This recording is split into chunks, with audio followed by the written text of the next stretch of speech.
سؤال. ليش العميد خضر التلاوي واولاده انقتلوا من قبل عصابة مسلحة؟ يا اخي العالم شاهدين، هني شاهدوا يا اخي، وانعرضت صورهم ممثل فيها جثث اطفال. ليش ما عم تنعرض على الفضائيات؟ يعني لا علم لي سيدة وسام عن قتل متعمد لهذا الشخص.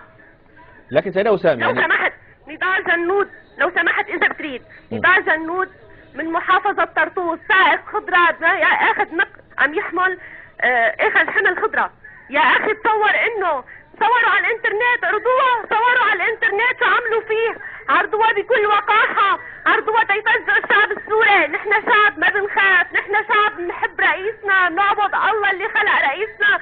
نحن بدنا الرئيس، بدنا الرئيس، بدنا الرئيس. انا بدي اسألك سؤال، ليش زميلك غسان بيجدوا استقال من الجزيرة؟ مو لانكم عم بتنافقوا، مو لانكم كذابين، لم يستقل مو الزميل. لانكم مزورين. طيب سيدة وسام، اشكرك على اي حال، ويعني اعتذر عن الكلام الذي تفضلت به في